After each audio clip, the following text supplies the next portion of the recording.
El terremoto de Japón fue el más grande de los registrados en el país. Pero en los últimos 10 años ha habido terremotos igual de destructivos por todo el planeta. Los megaterremotos están entre las fuerzas más poderosas de la naturaleza. Compiten con la energía destructiva almacenada en un arsenal de bombas atómicas. Y golpean repentinamente, con violencia y sin previo aviso.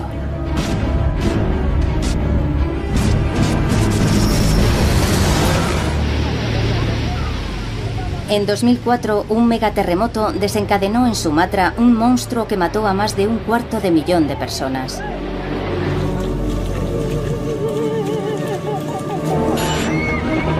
En 2010, otro gran seísmo, esta vez en Chile. Este megaterremoto tenía la potencia de miles de bombas nucleares. Aceleró la rotación de la Tierra, acortó la duración del día en un microsegundo y desplazó 3 metros una localidad entera. Muchos investigadores sospechan que el noroeste del Pacífico está ahora en el mismo punto de mira. 3 grandes ciudades, Vancouver en la Columbia Británica, Seattle en Washington y Portland en Oregón, y 10 millones de personas se sitúan justo en la zona de peligro. Algunos expertos pronostican una cifra de muertos comparable a la Segunda Guerra Mundial.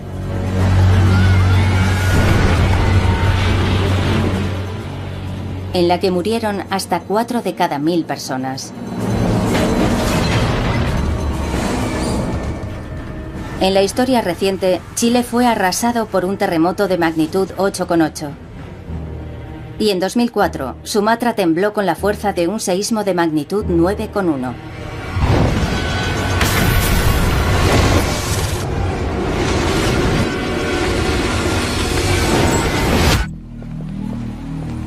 Los investigadores piensan que la amenaza de un megaterremoto es real.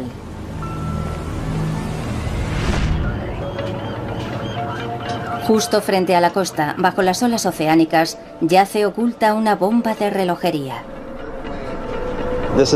De aquí va a venir el terremoto. Está a una profundidad de unos 15 kilómetros bajo el suelo oceánico que está justo debajo. El geólogo marino Chris Goldfinger se acerca todo lo humanamente posible al lugar donde la Tierra empezará a abrirse. La zona de impacto del megaterremoto. Preferimos creer que la Tierra bajo nuestros pies es sólida.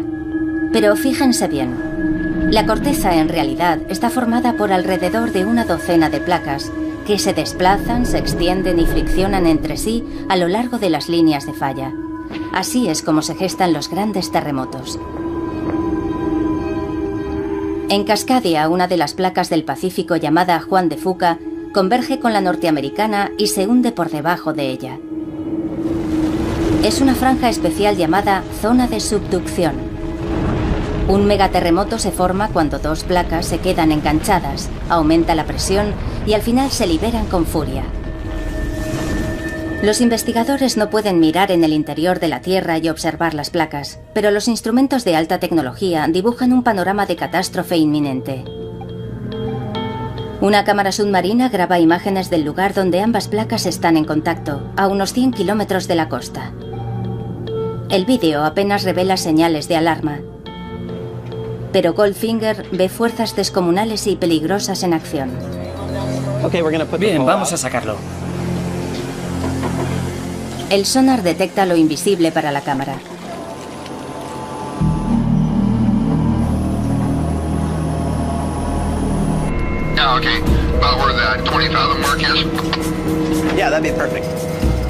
Si la falla es inofensiva, el lecho marino tiene un aspecto uniforme y tranquilo. Y eso indica que las placas se están deslizando una junto a otra sin impedimentos. Si el sonar detecta montañas, es que las placas están enganchadas y se gesta un terremoto.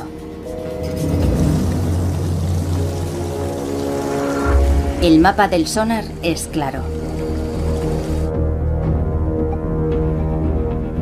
La placa Juan de Fuca se está deslizando por debajo de la norteamericana, empujando hacia arriba la plataforma continental.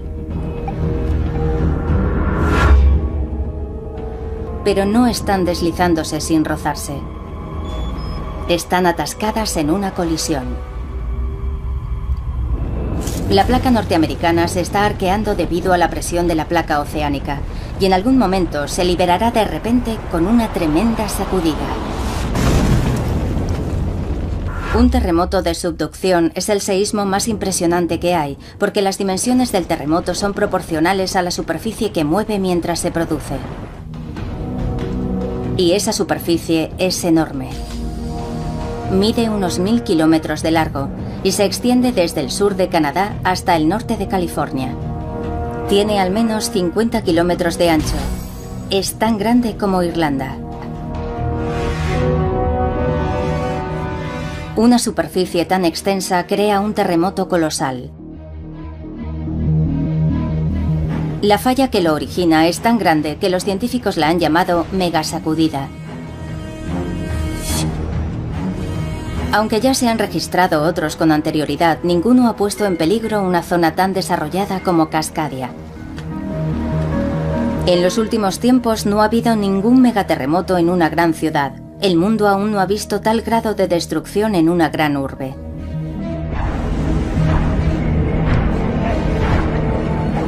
Debido al tamaño de la falla, los tremendos temblores pueden durar hasta 5 minutos. Toda una vida de horror para quienes sufren la experiencia.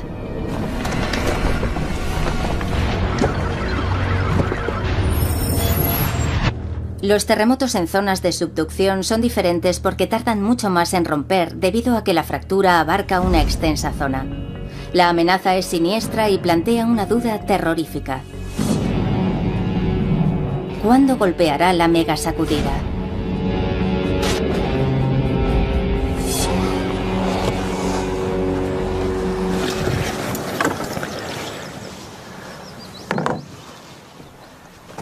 Los geólogos Rob Wither y Tim Walsh buscan pistas.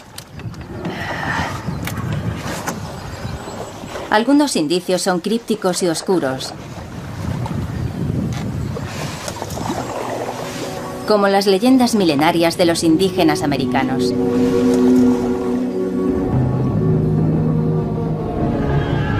Hablan de una batalla campal entre dos criaturas míticas, el ave del trueno y la ballena.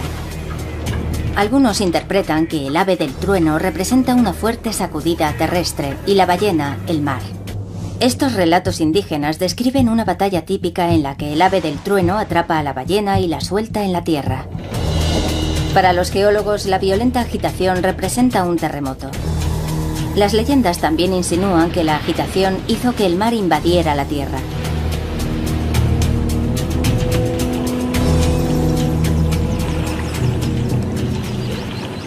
Este conjunto de árboles muertos desde hace milenios se conoce como el bosque fantasma. Un bosque petrificado que tiene una historia que contar.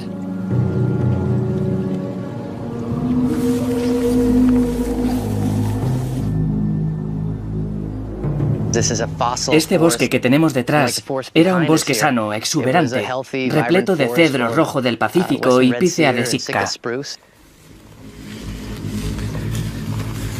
Los investigadores sospechan que hubo un terremoto colosal. El terreno se hundió. La marea lo invadió todo. Y se formó un pantano que ahogó los árboles.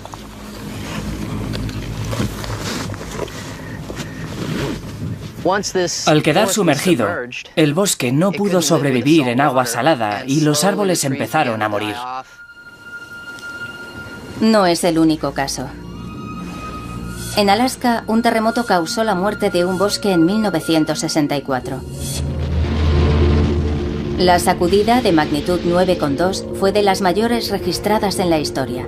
Hizo que la costa se hundiera y el mar invadiera el terreno, igual que en Cascadia. Sería una asombrosa coincidencia que le hubiera causado otra cosa que no fuera un gran terremoto, como los que hemos visto. La datación por carbono demuestra que el bosque fantasma se destruyó hacia el 1700, aunque la fecha definitiva la confirma otro hecho, acaecido al otro lado del mundo.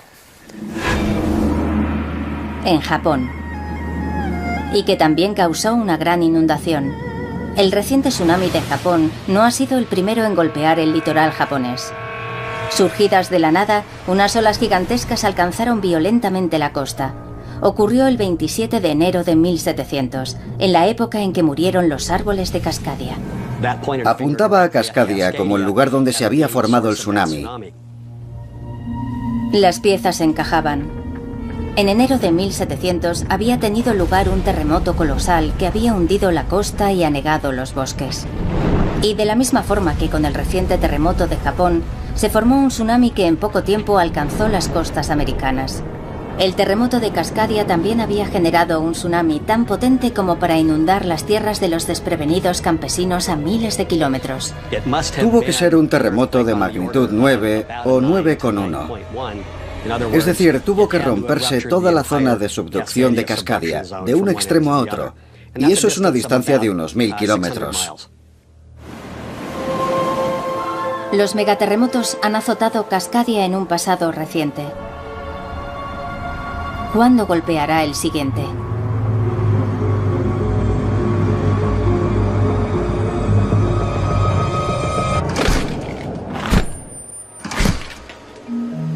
En una fría cámara de la Universidad Estatal de Oregón, Chris Goldfinger busca pistas entre montones de tierra.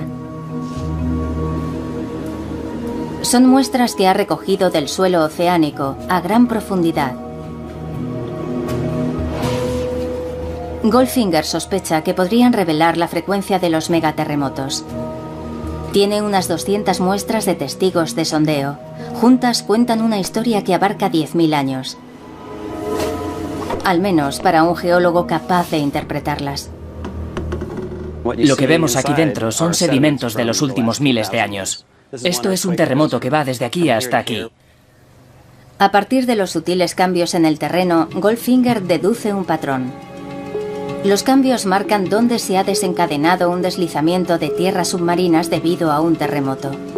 La datación por carbono determina en qué momento golpean las ondas sísmicas. Los resultados no auguran nada bueno. En los últimos 10.000 años se han producido megasacudidas aquí en 19 ocasiones. El terreno que está debajo de Cascadia no es tan estable como se pensaba. El periodo mínimo entre un terremoto y otro es de 170 a 200 años. Ya han pasado unos 310 desde el último, y es probable que se produzca otro terremoto. Nuestros instrumentos no pueden medir con precisión cuándo golpeará el próximo megaterremoto. Pero el geólogo Tim Melbourne ve indicios de lo destructivo que puede llegar a ser. Bueno, vamos a ver lo que tenemos aquí. Este instrumento es lo último en sistemas de localización de posición.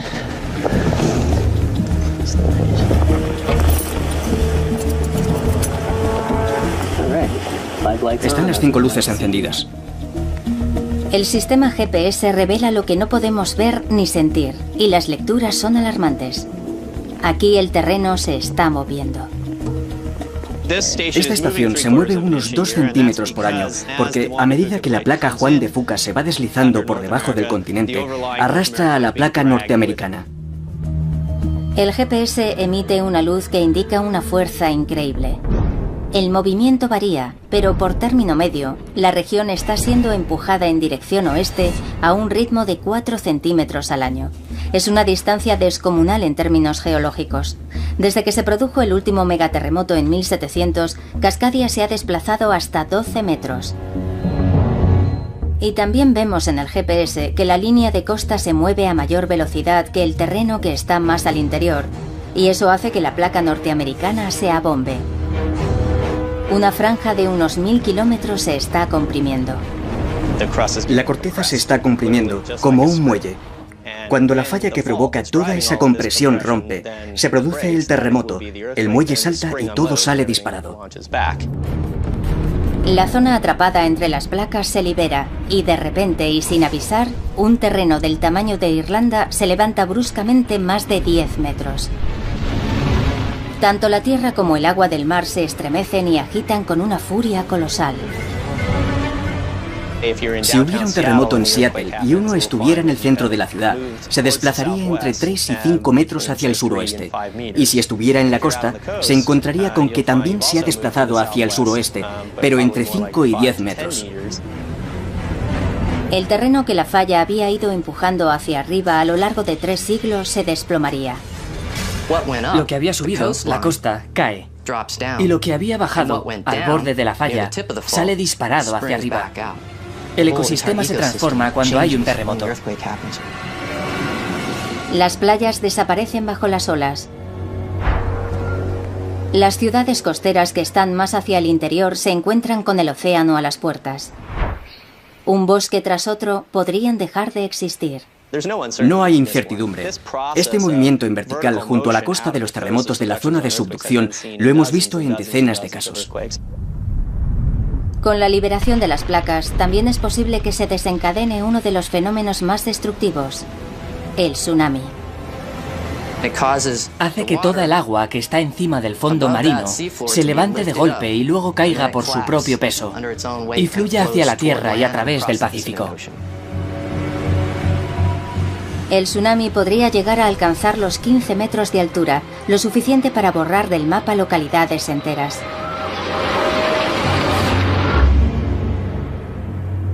La falla tectónica de Cascadia empieza a revelar las fuerzas titánicas que están en liza. Pero queda una duda. ¿A qué distancia de las áreas metropolitanas se está moviendo la falla y genera las ondas sísmicas? Algo muy preocupante es que el megaterremoto se desencadene a menos de 150 kilómetros de Seattle, la ciudad más importante de la región. Ahora, nuevos indicios demuestran que puede golpear mucho más cerca incluso.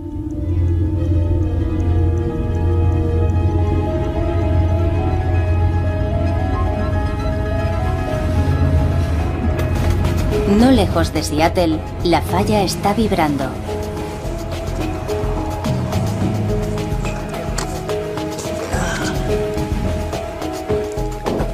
Los cambios no son tan repentinos como los de un terremoto normal. Son muy lentos. Esta falla que a todos nos preocupa tanto no es algo muerto e inanimado. En realidad es algo que está muy vivo. Unos 80 kilómetros hacia el interior desde la costa, las placas de Norteamérica y Juan de Fuca friccionan entre sí. Melbourne hace un seguimiento de los temblores en un instrumento subterráneo que registra los movimientos de la falla. Rex, hay que poner esto abajo, en la arena. Manténlo derecho y pégalo en el registrador de datos. Así podemos ver, minuto a minuto, dónde se está moviendo la falla de Cascadia y cuánto se ha desplazado en las últimas 12 horas. La falla no se mueve todos los días, sino a breves intervalos de 14 meses. Los cambios son los primeros movimientos sísmicos que los expertos han aprendido a predecir aquí. Y llegan como un reloj cada 14 meses. En el laboratorio de Melbourne, en la Universidad Central Washington, se vierten los datos de todos los instrumentos repartidos por el estado. Melbourne los analiza por 2 motivos: las señales de un episodio más grave y lo cerca que se sienten los temblores en Seattle. Cuando él y Rex Flake trazan el mapa de la zona donde se está moviendo la falla, el resultado no augura nada bueno. Sí, esta es por lo menos un 60% más grande. La zona de la falla atascada no se detiene en la costa de Cascadia, penetra en el continente, al menos en la región del estado de Washington, como mínimo unos 80 kilómetros. Las zonas atrapadas parecen extenderse mucho más tierra adentro de lo que se pensaba. Eso indica que se trata de un temblor mucho más potente, mucho más cercano a donde viven personas. En la práctica es el doble de ancho que la falla, y al duplicar el ancho, se duplica la cantidad de energía que libera la falla. Al duplicarse la energía liberada, se convierte en un terremoto de una potencia colosal. Quizá el mayor que pueda haber en todo el planeta. Y podría golpear mucho más cerca de Seattle de lo que puede nadie imaginar. y causar una destrucción masiva. Hablamos de algo que es decenas de miles de veces superior a cualquier terremoto que hayamos visto en energía liberada. Seattle debe prepararse para una catástrofe que no previeron quienes edificaron la ciudad. Pero no es la única ciudad que debe asimilar la funesta noticia. En medio del continente, en el corazón de América, podría estar gestándose otro gran terremoto.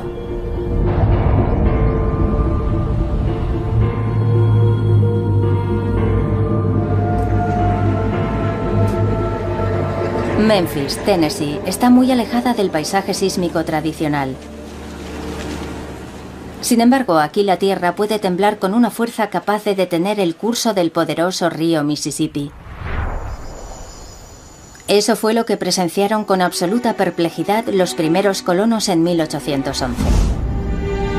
En diciembre comenzó el temblor.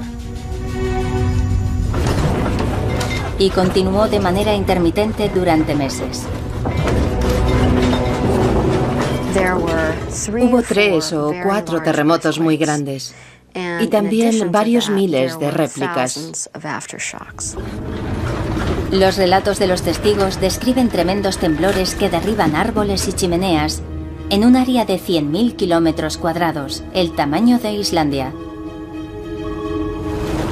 Pero en el epicentro, las escenas son apocalípticas. Cuentan que se abrieron grietas enormes y que de la tierra salían propulsados chorros de arena y agua y que alcanzaban hasta 10 metros de altura. Estos géiseres, estos volcanes de arena, al final del acontecimiento inundaron los campos de arena y agua, que en algunos lugares alcanzaron el metro de altura o más. Antes de terminar, un gran temblor sacudió la tierra por debajo del propio Mississippi, elevando el terreno varios metros. Increíblemente, el poderoso cauce invirtió su curso. El terreno elevado habría interrumpido la corriente del río y lo habría obligado a fluir temporalmente en sentido contrario. Hace tiempo ya que el Mississippi retornó a su cauce natural. Pero quedan vestigios de los géiseres de agua y arena.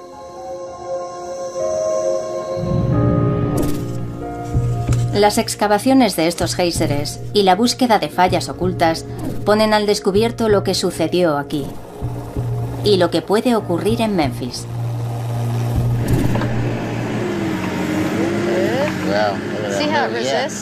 Martisha Tuttle y Eugene Buddy Zweig descubren información muy preocupante enterrada en los campos.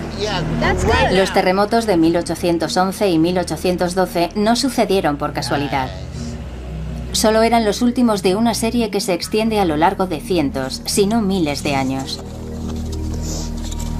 Esto es el dique de arena por donde el agua y la arena salieron disparadas a la superficie. Los terremotos transformaron la tierra húmeda y arenosa en un fluido. La presión del agua entre los granos de arena aumenta por el temblor y hace que se separen y dejen de estar en contacto unos con otros. El material deja de ser una simple capa de arena para comportarse como un líquido.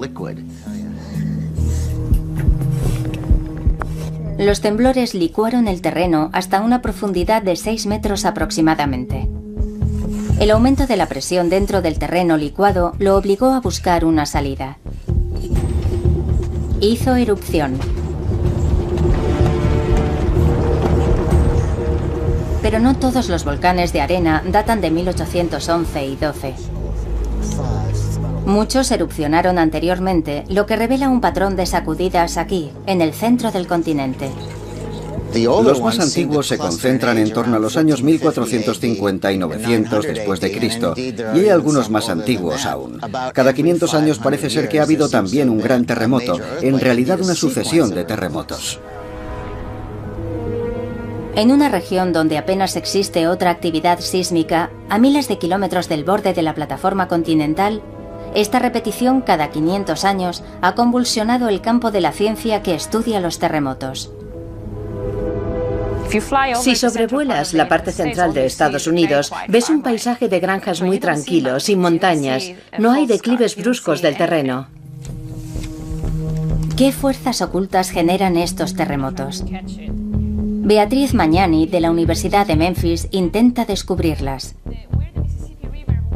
Cuando no hay fallas visibles en la superficie, Magnani enseña a sus alumnos a buscar fracturas subterráneas. Hemos descubierto una nueva falla, nadie conocía su existencia y está situada justo aquí. Ahora la clave está en saber cuándo fue la última vez que esta falla se movió. No lejos de Memphis, el equipo ha salido en busca de fallas, principalmente con un aparato de rayos X.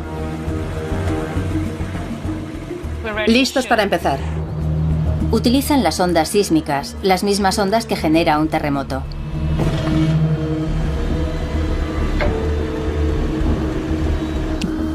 Las ondas rebotan contra el sedimento que hay abajo y retornan, y son recogidas por unos dispositivos de escucha llamados geófonos. Los datos registrados revelan la existencia no de una falla, sino de muchas. Nos encontramos con que hay múltiples fallas que están ocultas bajo los sedimentos del río Mississippi. Es un fenómeno fuera de lo común que los geólogos todavía se afanan en comprender. Como una alfombra gastada, el territorio continental norteamericano tiene una zona débil. Hace miles de millones de años, el continente empezó a fragmentarse. No prosperó, pero el desgarro nunca terminó de cerrarse y dejó una fisura. La grieta se sitúa ahora como una cicatriz en medio del continente y atravesando esta fisura encontramos enormes fallas. Se piensa que estas fallas se están reactivando ahora, 500 millones de años después.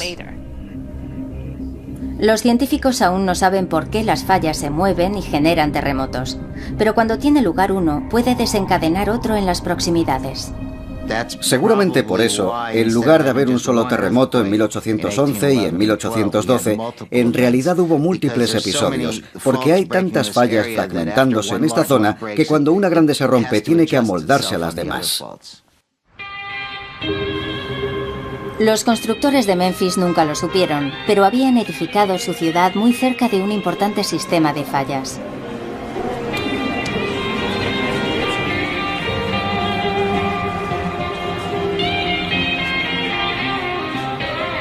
Memphis, Tennessee, no está preparada para un terremoto, pero si los científicos tienen razón, tendrá que enfrentarse en breve a un seísmo capaz de reducir a escombros la ciudad y amenazar la vida de sus habitantes. A tenor de algunas mediciones, el peligro es tan grande como en California. Calculamos que el índice de probabilidades de que en los próximos 50 años se produzca un terremoto de magnitud en torno a 6 es del 80 o 90%. Los terremotos que sacudieron este lugar en 1811 y 12 fueron incluso más potentes, y los chorros que brotaron del interior cubrieron de arena una inmensa área. Estas marcas son tan grandes que pueden verse desde el aire. Vamos a echar un vistazo a aquella zona de allí. Muy bien. Los volcanes de arena se extienden por una superficie de miles de kilómetros cuadrados. Solamente un gran terremoto es capaz de licuar un área tan extensa. Pienso que fueron terremotos muy potentes. Al menos uno de ellos fue de magnitud 7,6 o superior. Lo que está claro es que la destrucción fue enorme. La zona de destrucción fue inmensa y por tanto, con independencia de si fueron terremotos de magnitud 7 u 8, sacudieron una superficie muy grande, con mucha fuerza y durante bastante tiempo. En 1811 había muy pocos edificios que pudieran derrumbarse y matar a personas.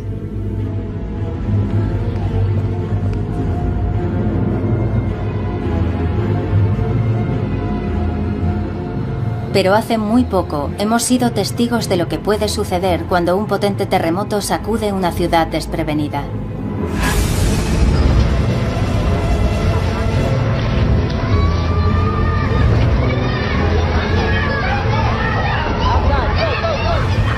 Esto es Haití en 2010. Un terremoto de magnitud 7 golpeó la capital, Puerto Príncipe. No fue tan potente como los terremotos de 1811 y 12 en Estados Unidos. Y sin embargo, dejó a la ciudad de Puerto Príncipe sumida en la ruina absoluta. Murieron más de 200.000 personas. No es probable que Memphis sufra una destrucción semejante, pero la vulnerabilidad de la ciudad preocupa a los responsables de situaciones de emergencia, como Jim Wilkinson. Si aquí llegara a haber un movimiento sísmico de la magnitud que nos dicen que podría alcanzar, será una verdadera catástrofe. Habrá que utilizar todos los recursos de que dispongamos para afrontarlo. Aquí persisten las sacudidas del terreno con ligeros temblores. En Memphis se recibe un recordatorio del peligro unas 4 veces a la semana. Registramos unos 200 terremotos al año. Sus magnitudes oscilan entre 4 y 1,5. Estos temblores son motivo de controversia. Podrían ser simples réplicas de los de 1811 y 1812. Los escépticos señalan también datos de GPS no concluyentes. Si apenas hay indicios de fuerzas que colisionan bajo la Tierra, en su opinión eso significa que aquí la zona de falla se está cerrando.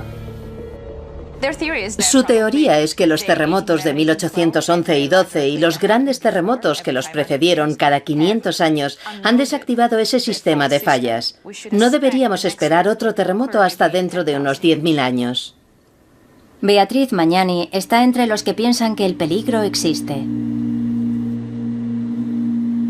Debemos seguir vigilando la zona sísmica, porque es el mismo sistema de fallas que se ha venido rompiendo en los últimos 5.000 años. Y solo hace falta una.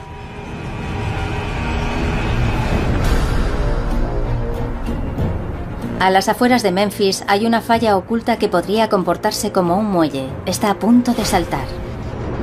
Los terremotos ocurren prácticamente a diario. Sabemos por la historia que fueron episodios graves y muy destructivos y hay consenso sobre que el peligro es real.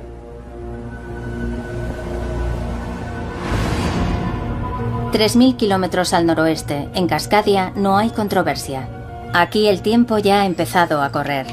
Los científicos intentan determinar si las ciudades superarán la sacudida de un megaterremoto. Si hubiera un seísmo semejante aquí, sería el primero de la historia que golpea una gran ciudad de Estados Unidos. Resulta que nunca hemos tenido un terremoto tan fuerte cerca de edificios tan altos.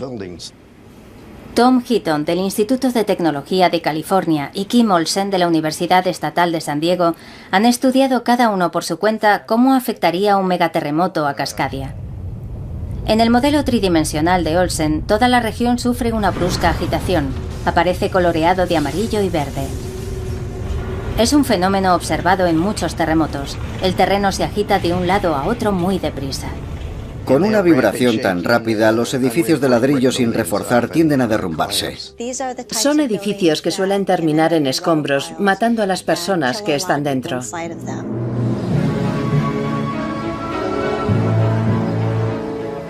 Los distritos históricos de Cascadia están llenos de estructuras de ladrillo sin reforzar. En Seattle hay una campaña en curso para apuntalarlos. El ingeniero de estructuras John Hooper ha trabajado en muchos de estos proyectos. Desde 1970, cuando haces un cambio sustancial en un edificio, debes mejorarlo en términos de prevención de seísmos. Miles de edificios han sido adaptados. Pero la mayoría de las estructuras antiguas no se han reforzado y podrían venirse abajo.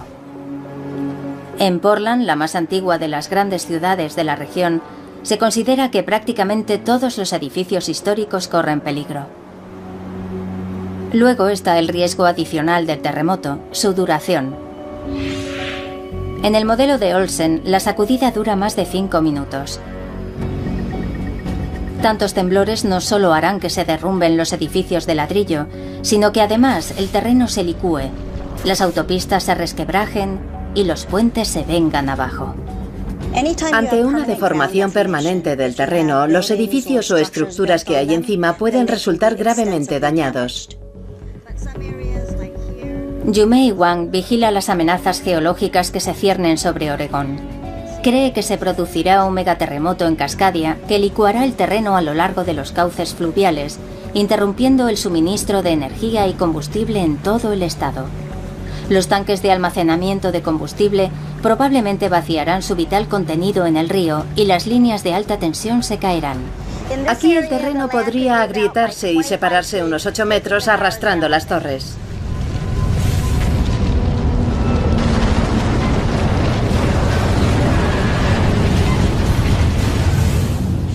Lo que más preocupa a Heaton y Olsen es cómo se comportarán los rascacielos. Sobre todo los de la ciudad más importante de la región, Seattle.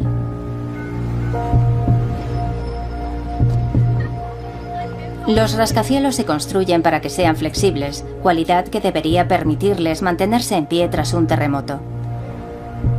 Pero un megaterremoto en Cascadia no solo inundaría Seattle de bruscas sacudidas, sino de otro tipo de ondas. En el modelo de Olsen son de color rojo y azul. Se transfiere una gran cantidad de energía a las ondulaciones con una gran longitud de onda. Me refiero a las largas ondas con el movimiento de una montaña rusa. Estas ondas con gran longitud de onda hacen que el terreno se ondule, casi como olas oceánicas. La gente de la calle puede no percibir el peligro, pero los rascacielos comenzarán a balancearse bruscamente. Solo los grandes terremotos como el de magnitud 8,8 que golpeó Chile en 2010 generan esta clase de ondas.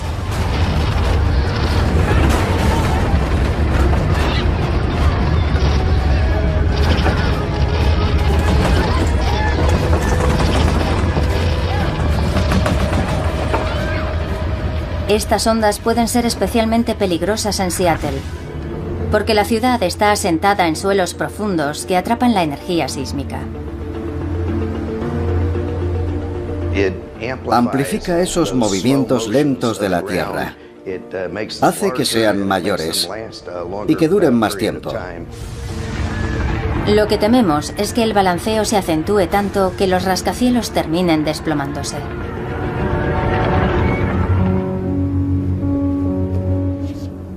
Tom Heaton ha hecho los cálculos una y otra vez, y sus conclusiones son preocupantes. Si la parte superior del edificio oscila más de unos 90 centímetros con respecto a su base, empezarán a verse algunos daños permanentes, y es posible que lo veamos derrumbarse. Heaton cree que hay muchos edificios de 10 o más plantas que peligran. John Hooper reconoce que algunos rascacielos podrían caer, pero asegura que no la mayoría. De la mayoría de los edificios, la gente saldrá ilesa, podrá escapar. Los que podrían verse afectados por un episodio así en Cascadia son menos de 10 en el horizonte urbano. Aún así, miles de personas viven y trabajan en estos edificios. Ellos y millones más podrían sufrir en breve una de las peores catástrofes naturales que han golpeado a Estados Unidos. El efecto no será solo en Seattle. Podría ir desde Vancouver, todo hacia el sur hasta el norte de California.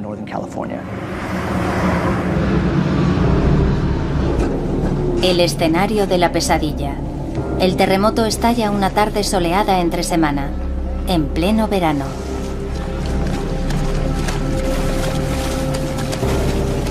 Muchos están en el trabajo, en estructuras altas, en antiguos edificios de ladrillo que pueden derrumbarse. Miles más están disfrutando en la playa. Justo frente a la costa del norte de California, de repente se desata el megaterremoto. La ruptura comienza en un extremo de la falla rasgando como una cremallera. Avanza a unos 3 kilómetros por segundo. Al salir disparada hacia arriba, la placa norteamericana genera un tsunami. A 1000 kilómetros por hora, tardará 4 horas en alcanzar Hawái. Y 8 en inundar Japón. Se espera que allí la mayoría se haya desplazado a terrenos más elevados. En Norteamérica, lo que llega primero no es el tsunami, sino las potentes ondas sísmicas que atraviesan la Tierra a una velocidad de 11.000 kilómetros por hora. Ocurrirá sin previo aviso. La gente sabrá que el terremoto golpea cuando la Tierra empiece a temblar. Va a dejar sin palabras a todo el mundo. La Tierra va a temblar con una fuerza que nadie ha sentido antes. Los puentes se vienen abajo. El suelo se hunde. En menos de 2 minutos, las primeras olas llegan a Portland, Oregón.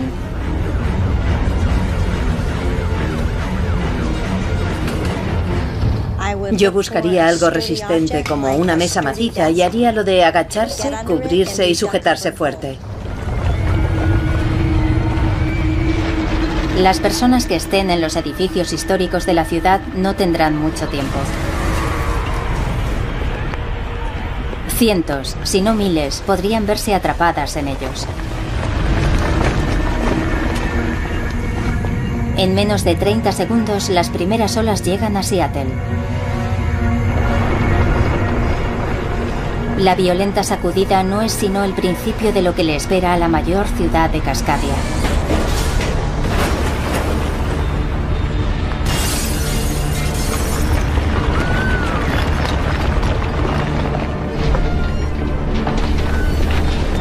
Puede que uno solo disponga de medio minuto desde que percibe el temblor de baja intensidad hasta que las sacudidas empiezan a superarlo.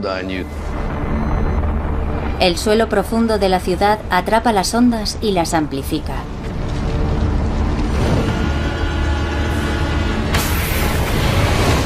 Si estás en un edificio alto, notas que empieza un tambaleo enérgico.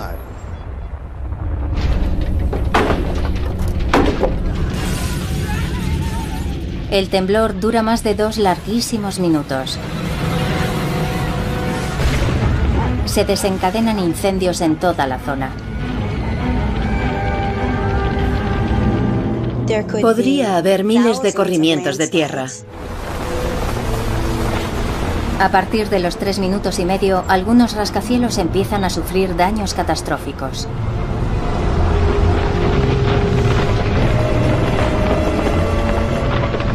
La mayoría de los edificios de acero empezarán a fracturarse las soldaduras. En el caso del hormigón, empezarán a abrirse grietas en ese material. Uno o más podrían desplomarse.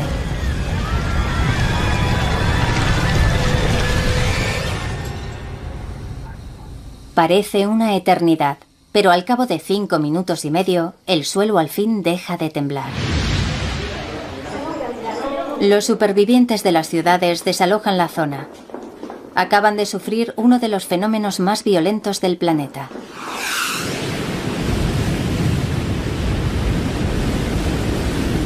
Pero para los que están en la costa, lo peor aún no ha llegado. Si están en una zona baja costera, deben dirigirse al interior. A los 20 minutos de haber cesado el temblor, la primera ola monstruosa golpea Oregón.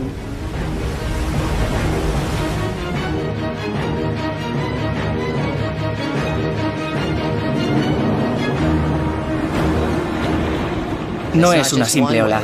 Es una sucesión de olas que seguirán llegando durante muchas horas, incluso un día.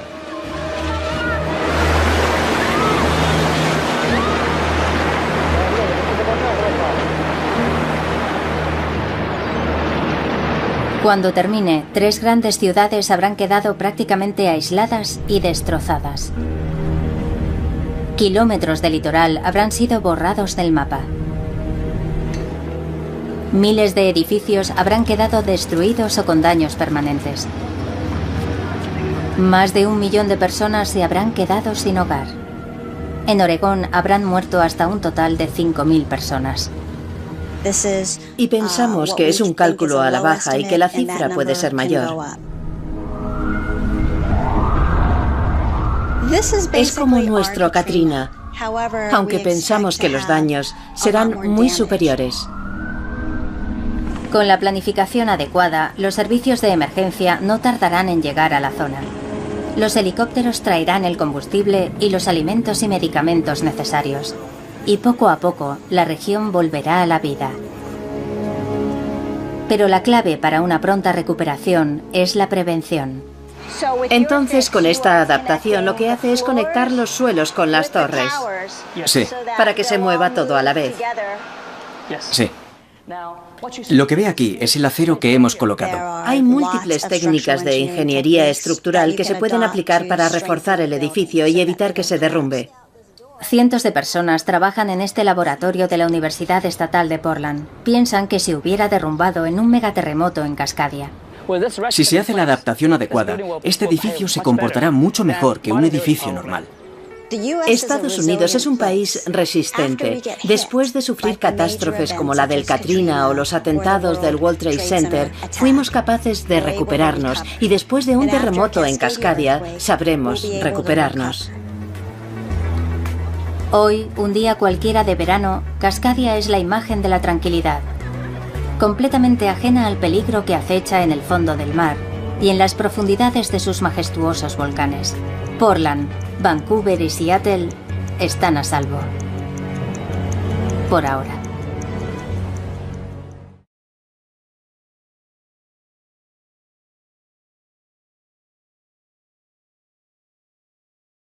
Chris Goldfinger se acerca todo lo humanamente posible al lugar donde la Tierra empezará a abrirse.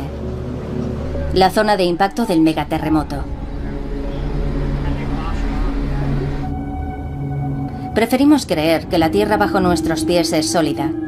Pero fíjense bien. La corteza en realidad está formada por alrededor de una docena de placas que se desplazan, se extienden y friccionan entre sí a lo largo de las líneas de falla.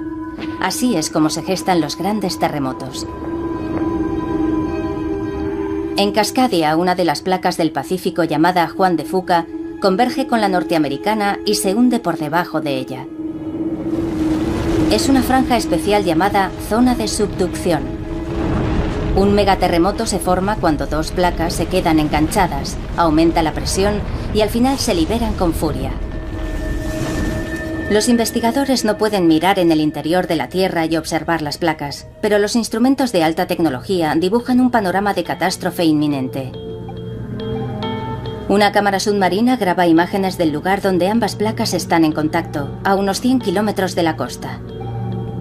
El vídeo apenas revela señales de alarma, pero Goldfinger ve fuerzas descomunales y peligrosas en acción.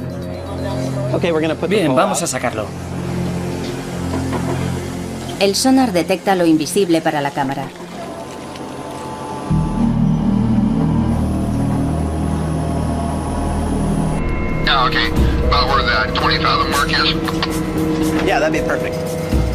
Si la falla es inofensiva, el lecho marino tiene un aspecto uniforme y tranquilo. Y eso indica que las placas se están deslizando una junto a otra sin impedimentos. Si el sonar detecta montañas, es que las placas están enganchadas y se gesta un terremoto. El mapa del sonar es claro. La placa Juan de Fuca se está deslizando por debajo de la norteamericana, empujando hacia arriba la plataforma continental. Pero no están deslizándose sin rozarse. Están atascadas en una colisión. La placa norteamericana se está arqueando debido a la presión de la placa oceánica y en algún momento se liberará de repente con una tremenda sacudida. Un terremoto de subducción es el seísmo más impresionante que hay, porque las dimensiones del terremoto son proporcionales a la superficie que mueve mientras se produce. Un bosque petrificado que tiene una historia que contar.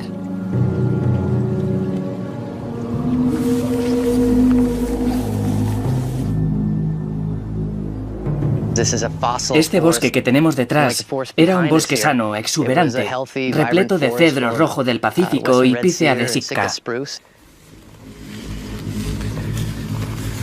Los investigadores sospechan que hubo un terremoto colosal. El terreno se hundió. La marea lo invadió todo y se formó un pantano que ahogó los árboles.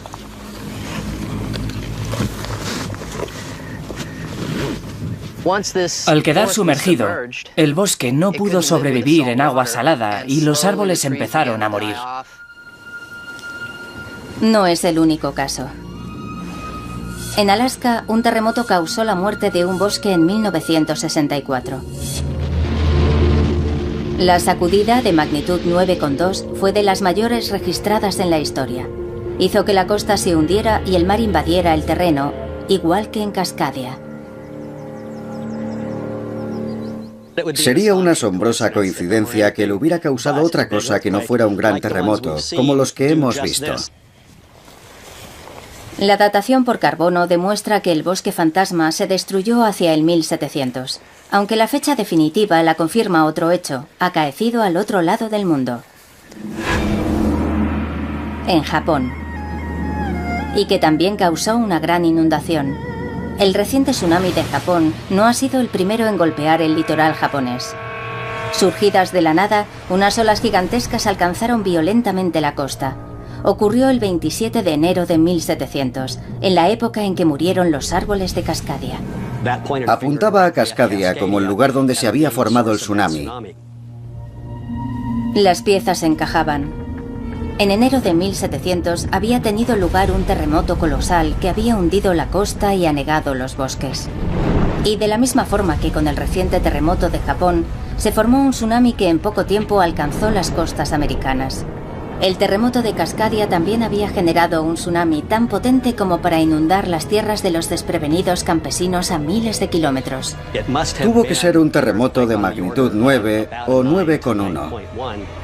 Es decir, tuvo que romperse toda la zona de subducción de Cascadia, de un extremo a otro, y eso es una distancia de unos 1000 kilómetros. Los megaterremotos han azotado Cascadia en un pasado reciente. ¿Cuándo golpeará el siguiente?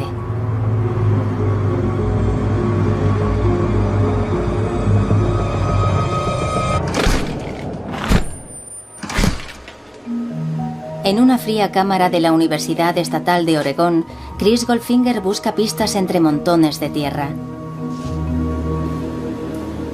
Son muestras que ha recogido del suelo oceánico a gran profundidad.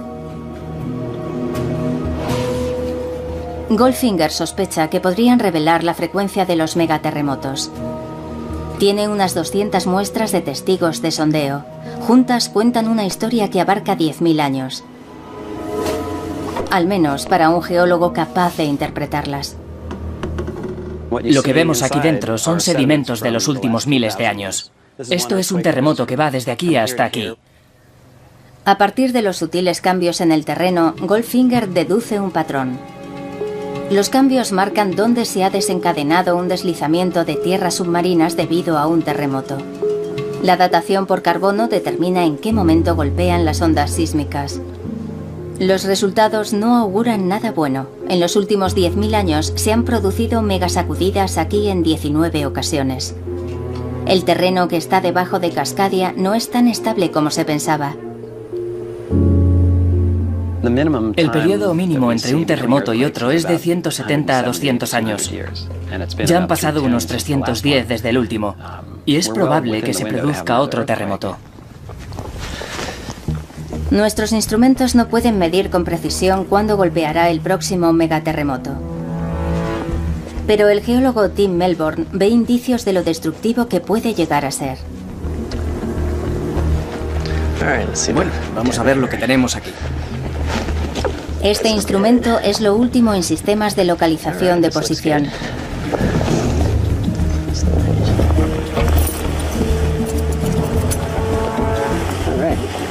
Están las 5 luces encendidas. El sistema GPS revela lo que no podemos ver ni sentir, y las lecturas son alarmantes. Aquí el terreno se está moviendo. Esta estación se mueve unos 2 centímetros por año, porque a medida que la placa Juan de Fuca se va deslizando por debajo del continente, arrastra a la placa norteamericana. El GPS emite una luz que indica una fuerza increíble. El movimiento varía, pero por término medio, la región está siendo empujada en dirección oeste a un ritmo de 4 centímetros al año. Es una distancia descomunal en términos geológicos. Desde que se produjo el último megaterremoto en 1700,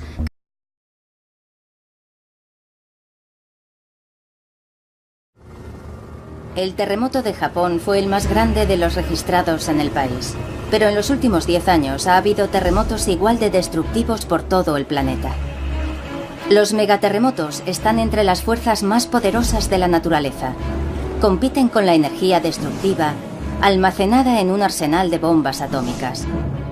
Y golpean repentinamente, con violencia. y sin previo aviso.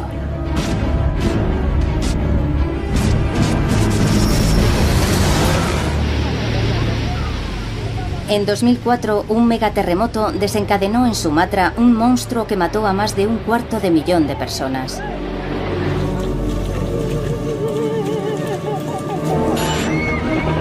En 2010, otro gran seísmo, esta vez en Chile.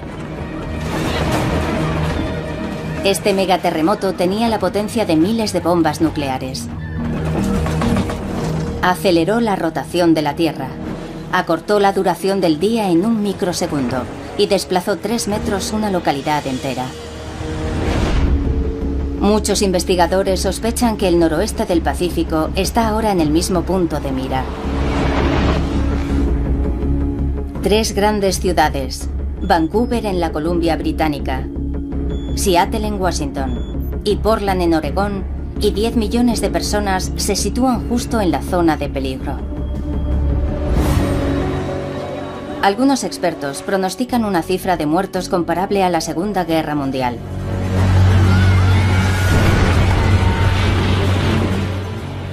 En la que murieron hasta 4 de cada 1000 personas. En la historia reciente, Chile fue arrasado por un terremoto de magnitud 8,8. Y en 2004, Sumatra tembló con la fuerza de un seísmo de magnitud 9,1.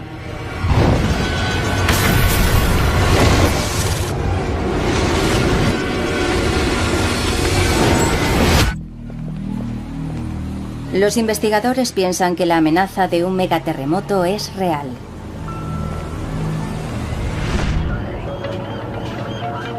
Justo frente a la costa, bajo las olas oceánicas, yace oculta una bomba de relojería. De aquí va a venir el terremoto. Está a una profundidad de unos 15 kilómetros bajo el suelo oceánico que está justo debajo.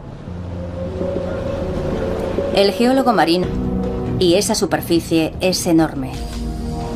Mide unos 1000 kilómetros de largo y se extiende desde el sur de Canadá hasta el norte de California. Tiene al menos 50 kilómetros de ancho. Es tan grande como Irlanda. Una superficie tan extensa crea un terremoto colosal. La falla que lo origina es tan grande que los científicos la han llamado megasacudida. Aunque ya se han registrado otros con anterioridad, ninguno ha puesto en peligro una zona tan desarrollada como Cascadia. En los últimos tiempos no ha habido ningún megaterremoto en una gran ciudad. El mundo aún no ha visto tal grado de destrucción en una gran urbe.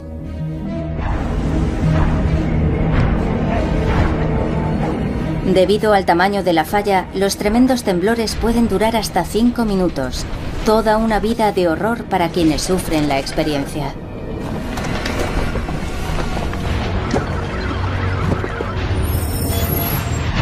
Los terremotos en zonas de subducción son diferentes porque tardan mucho más en romper debido a que la fractura abarca una extensa zona. La amenaza es siniestra y plantea una duda terrorífica. ¿Cuándo golpeará la megasacudida?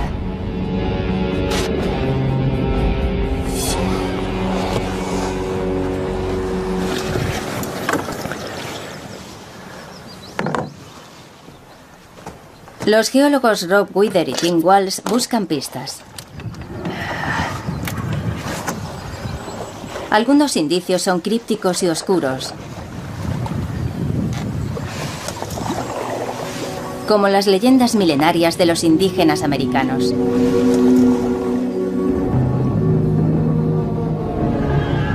Hablan de una batalla campal entre 2 criaturas míticas, el ave del trueno y la ballena.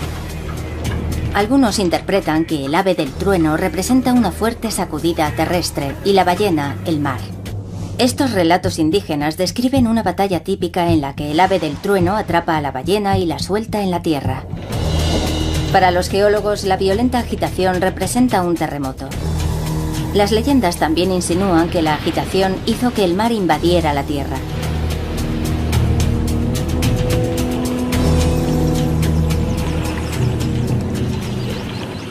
Este conjunto de árboles muertos desde hace milenios se conoce como el bosque fantasma.